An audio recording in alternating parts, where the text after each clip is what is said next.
ઓલો ઘોડોય હણહણે, ટાઈમ થઈ ગયો તો પશુને જેટલી ખબર પડે ને એટલી આપણને ન પડે. સવાર પડી, બાપા આવ્યા ને બીજા જે લૂંટારું હતા ને એના બાપાને ઓળખતા હતા, એના સાગરીતો હતા. એટલે ત્યાંથી નીકળ્યા. એ કે રવલા, એ રવલા, હવે તારે એ કે ધંધો શીખવો પડશે. તારા બાપા તો હવે 14 વર્ષનો થયો હતો એટલે કીધું સમજી, તો મારા બાપાને ભગવાને મારી નાખ્યા. ભગવાન કોઈને મારતો જ નથી. તો મારા બાપાને રોજ ભગવાન આટલું બધું આપતા હતા, તો આજે કેમ લઈ ગયા? શું ગાંડા જેવું બોલ બોલ કરે? આને જે ઓલાએ કીધું તે સાચી વાત કરી નહોતી. નામ કોનું દીધું તું? ભગવાનનું. ભગવાન કેવા હોય? આવા. ભગવાન ખુશ થાય તો આ બધું આપે. ભગવાન તમે એની યાર વાતો કરો, મળવા જાઓ એટલે રાજી રહીએ. એટલે આના મગજમાં ઘર કરી ગયું હતું કે આ બધું ભગવાન જ આપે છે. એટલે એના મગજમાં ભગવાન સિવાય કોઈ બીજી વાત હતી નહીં. એટલે ઓલા લોકો આને સમજી શકે નહીં, આ ઓલાને ન સમજે. એ કે હવે તારે અમારી ભેગું આવવાનું, ધંધો શીખવાનો, નહીં તો બેઠા બેઠા તો રાજાને ભંડારે ખોડે. એ કે મારા બાપા ક્યાં ધંધો કરતા હતા? મારા બાપા ભગવાનને મળવા જતા, એની યાર વાતું કરતા. એટલે મારા બાપાને ભગવાન આ બધું આપતા હતા. એટલે મારે ધંધો નથી કરવો, હું રોજ ભગવાનને મળવા જઈશ. આ જે ભોળા હોય, જેને ભગવાન ખરેખર માની જતા હોય કે આને ભગવાન કહેવાય. આપણે તો કહેવાય છે આપણા ભગવાનને ભગવાનમાં નથી જોતા. લોલા લૂંટારું કે આનું ચસકેલું લાગે છે, એટલા છોકરાને લઈને આ લૂંટારું આવતો નહોતો, પડ્યો રહ્યા. હવે ઓલા છોકરાએ તો ઘોડો છોડ્યો, રોજ આવતા હતા એટલે ઘોડો એના ટેવાયેલો હતો. હવે હાઈટ ઓછી, 14 વર્ષનો, ઉપર બેસવા જાય, ઘોડો આમ નીચો વળ્યો, કૂદકું મારીને બેસી ગયો. ઘરે ગયા એટલે એની માએ કીધું તારા બાપા? એ કે ભગવાનને મળવા ગયા ને તો લઈ લીધા. એ કે હવે તમારે નહીં જવાનું. એની બહુ સમજી જાય કે મારો દીકરો કેટલો ભોળો છે. અને નક્કી કર્યું હતું બે કે આને સાચી વાત નહીં કરવાની કે હું લૂંટફાટ કરવા જાઉં છું. હવેથી હું ભગવાનને મળવા જઈશ એટલે હું લઈ આવીશ. માં કે ના, હવે હું કામ કરીશ, હું લોકોના એમ કે દાળિયા કરીશ, પણ તને હું. એ કે ના, ભગવાન માટે તો બધાય હરખા, હુંય ભગવાન હારે વાતું કરીશ, હુંય ભગવાનને મળવા જઈશ. માં કે આજે નહીં, કાલે સમજી જશે. સવારે માં ઉઠી અને આ બધું ખાવાનું બનાવ્યું, રોટલી ને શાક ને, અને માં કૂવે પાણી ભરવા ગઈ. એટલે પોતે રેશમી કપડામાં બાંધ્યું, ઘોડો પલાણ્યો અને જ્યાંથી જતા હતા ત્યાં ગયા. હાલો આપણે ભગવાનને મળવા. હાંજ સુધી ઘોડામાં રેખડા, ચારે બાજુ જુએ. કોઈએ પીળા કપડાં પહેર્યા હોય તો એની પાછળ દોડે, કોઈ મોરપીંછ વીણીને જતું હોય તો એની પાછળ દોડે, ક્યાંય સુગંધ આવતી હોય તો એની પાછળ. આમ કરતાં મહિનો રેખડો. એની માએ એને બહુ સમજાવ્યો, ભગવાન ના, મારા બાપાને ભગવાન ગમતા હતા, ભગવાનને મારા બાપા ગમતા હતા, એટલે આ બધું આપતા હતા. એટલે હું તો ભગવાન પાસે જઈશ, ભગવાનને મળીશ, ભગવાનને ગોતીશ અને ભગવાનને કહીશ કે તમને મારા બાપા વાલા હતા એટલે હું તમને વાલો જ છું. હવે એકવાર એવું બન્યું કે એ ગયો, ત્યાં પર્વતની નીચે ખીણ હતી. એક ખીણની પાસે આમ કરીને જોવા ગયો, એક પગ લટકો. એ પગ નીચેની ઝાડીમાં ભરાઈ ગયો. ન બહાર નીકળે ન અંદર આવે. ઠીક, અહીંયા ભગવાન હશે ને એટલે મને ખેંચી લીધો. એનું બોલવું, ચાલવું, એની વૃત્તિ, એની મંજિલ, એમાં ક્યાંય બીજું આવતું જ નહોતું. ભગવાન ભગવાન ભગવાન ભગવાન. એનો પગ ખેંચાયો, આમ જાય તો ખીણમાં પડે, આમ જાય તો પેલી નદી, બે બાજુ મૃત્યુ હતું. આજ તો ભગવાને મને ખેંચી લીધો.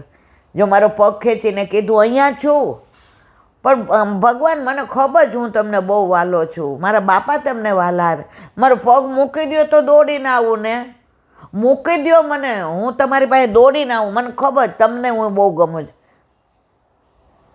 ત્યાં ભગવાન પ્રગટ થઈ ગયા.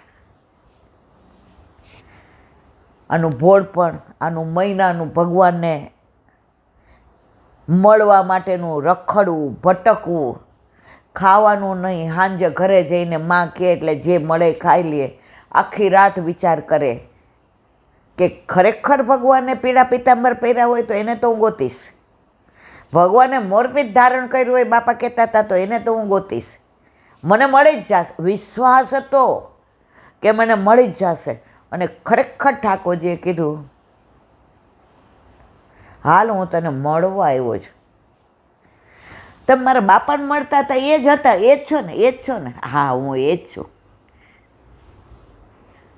તમને મારા બાપા બહુ ગમતા? હા હા, એ મારા બાપાને તમે બહુ ગમતા હતા. એક દિવસ મારા બાપા તમને મળ્યા વિના નહોતા રહેતા અને મને ઘોડાને માં બાંધી દેતા હતા. હા, મને ખાવાનું દઈને જતા. તમને ભૂખ લાગી છે, આજે ગોળ ને રોટલી છે, આપું આપું? ભગવાન હજી મારા રૂવાટા ઊભા થયા. એ કે હા હાલ આપણે બે ખાઈ, પણ આ પગ તો કાઢો. ઠાકોરજીએ પગ કાઢ્યો. આ બાજુ નદી, આ બાજુ ખેડ, બે જણા સાથે ન બેસી શકે એટલી ખેડી. ઠાકોરજી કે એક કામ કર, તું મારી ગોદમાં બેસજા. મને ખબર હતી, બોલો મારા બાપા તમને વાલા છે ને, હું એવો જ વાલો. મેં તમને ગોતી કાઢ્યા ને મને ખબર હતી કે તમને મળ. ઠાકોરજીની આંખમાં પાણી આવી ગયા. આટલો પ્રેમ, આટલી નિર્દોષતા, આટલો અને મારા ઉપર વિશ્વાસ. એના બાપા લૂંટ કરતા હતા, ખોટું કરતા હતા, પણ એના બાપાની એક નિયમ હતો, એ રાજા રજવાડાને શેઠિયાને લૂંટતા હતા, ગરીબને કે પ્રજાને ક્યારેય રંજાડતા નહોતા. કોઈને સુવાવડ આવવાની હોય ને તો અડધું ત્યાં આપી આવતા હતા, કોઈ માંદું હોય ને તો અડધું ત્યાં આપી આવતા હતા, ગામમાં ક્યાંય કૂવો ખોદાતો હોય ને તો અડધું ત્યાં આપી આવતા હતા. પૂરેપૂરું ઘરે લઈને ક્યારેય નહોતા આવતા. ઠાકોરજીએ કીધું લે હવે હાલ, લાવ તારી ગોળ રોટલી. તમને મારી ગોળ રોટલી ભાવશે? તમે કેવા, હું તમારા ખોળામાં બેઠો, આ તમે હાવ એ કે કેવા આમ લીસા લીસા, ઓલું કોમળ બોલતા, તમે કેવા લીસા લીસા છો, તો તમે આ રોટલી ગોળ ખાઈ શકશો? ઠાકોરજી કે હા હું ખાઈશ. પછી કે એક કામ કરું, હું પડીશ નહીં, હું સામે બેસી જાઉં બસ. તમને મારો ભાર લાગે ને, હવે હું મોટો થઈ ગયો, મારી બા કહેતી હતી હવે તું મોટો થઈ ગયો, તારા બાપા ગામત્રે ગયા ને, હવે બધી જવાબદાર, એટલે હવે હું મોટો થઈ ગયો ને મારું ભાર તમારાથી સહન ન થાય, હવે હું અહીંયા બેસું છું. રોટલીનો બટકો કરીને ઠાકોરજીને અરોગાવે. ઠાકોરજી એમાંથી અડધું મોઢામાંથી કાઢીને એને અરોગાવે. હવે બધું થઈ ગયું એટલે કે હવે લાવો ઓલા ખનખનિયા ચાંદી ને સોના ને રૂપું ને. ઠાકોરજી કે હા આપું છું, હાલ તને નીચે ઉતારી દો, તારો ઘોડો નીચે તે બાંધ્યો છે ને. ઠાકોરજી હાથ પકડીને નીચે ઉતાર્યો. તમે પીળા પિતાંબર પહેર્યા ને, બોલો હું ઓળખી જ ગયો હતો કે મારા ભગવાન જ છે. પણ તમને સાચું મારા માથે હાથ મૂકીને કહો તમે મારા બાપાને મળતા હતા એ જ ભગવાન છે. એનો બાપો જ લૂંટારો હતો અને બગાડવો નહોતો છોકરાને, લૂંટારો નહોતો બનાવવો. એટલે એ એમ કહેતા હતા કે હું ભગવાનને મળવા જાઉં છું. અને આ ભોળો છોકરો એણે દુનિયા જોઈ નહોતી એટલે એણે એવું માની લીધું કે ભગવાનને જ મળવા જાય. આની કેટલી 1 મહિનાની દોડધામ, પ્રભુને મળવાની એક ઈગરનેસ, આતુરતા, એક તમન્ના, એણે મહિનામાં ભગવાન ગોતી કાઢ્યા. આપણે 84 લક્ષ યોનિથી ફરીએ છીએ, પણ આપણે ભગવાન ઘરમાં હોવા છતાંય ભગવાન માનતા નથી મારા વાલા.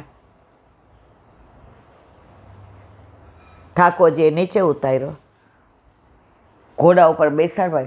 ના ઓલું ઓલું બુકાની બાંધી હોય ને લૂંટારૂનું એવી બાંધી હતી. એનો એક છેડો અમારા બાપાને આપતા તે બધું લાવો.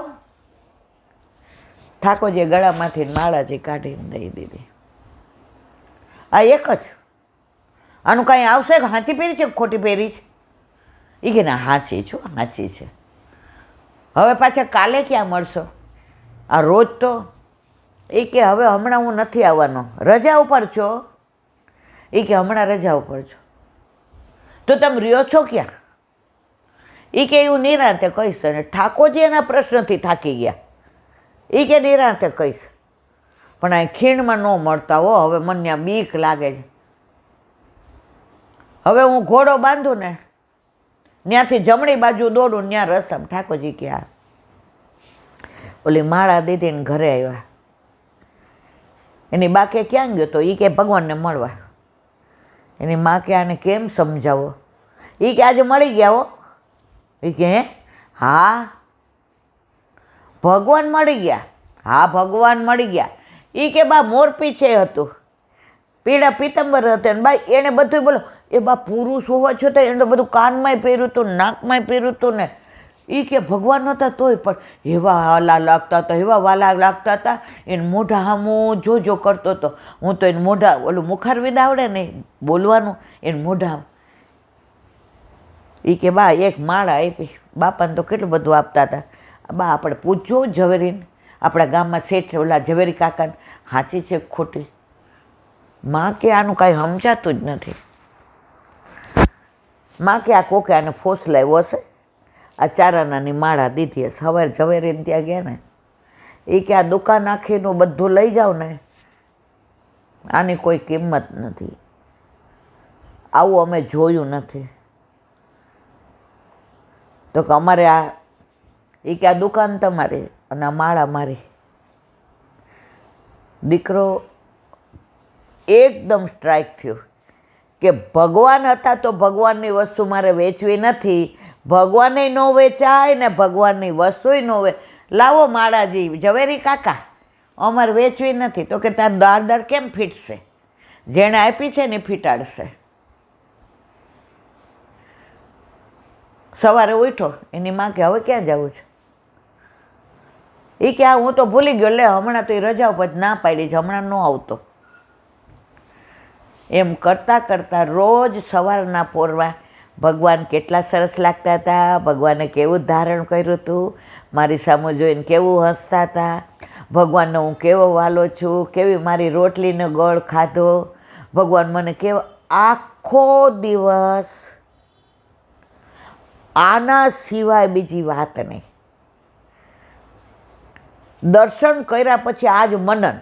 આપણે ઠાકોરજી પાસે આવ્યા પછી કેટલું મનન કરીએ છીએ. અને પછી ધીમે ધીમે એની માએ સમજાવ્યું, બેટા તારા બાપા લૂંટનો ધંધો કરતા હતા, હવે તારા માગા આવે છે, હવે તું મોટો થયો. લૂંટના તો રોજ લઈ આવતા હતા. એ કે બીજાના મારફાડ કરીને લઈ આવતા હતા. એમાં તારા બાપા મરાયા. તારે લૂંટારો બનવું છે? માં મારે કાંઈ નથી બનવું, મારે ભગવાનના બનવું છે. પરાકાષ્ઠા ક્યાં આવી? હવે એના માગા આવતા હતા. 15-16 વર્ષનો થયો. એણે જે દર્શન ઠાકોરજીના કર્યા હતા એ સ્વરૂપને આખું ડ્રો કર્યું. એની પાસે એ જમાનામાં એવા કલર નહોતા. તો ઓલા ગેરું કલર, પછી કંકુને પેલું પલાળીને આખા ઠાકોરજીને એણે સ્વરૂપ તૈયાર કર્યું અને ત્યાં રાખી. ને એની માએ કીધું કે હવે ભગવાન ન મળે, એકવાર મળી ગયા. રોજ એને ધરાવે, રોજ એને શૃંગાર કરે, રોજ એને માળાજી ધરાવે. અને પ્રભુએ એવી કૃપા કરી કે એણે જે ડ્રો કર્યું હતું, રાજા ત્યાં ફરતો ફરતો આવ્યો અને આવીને હંમેશા ગામને પાદર જે મકાન હોય ત્યાં કે રોટલા તૈયાર છે,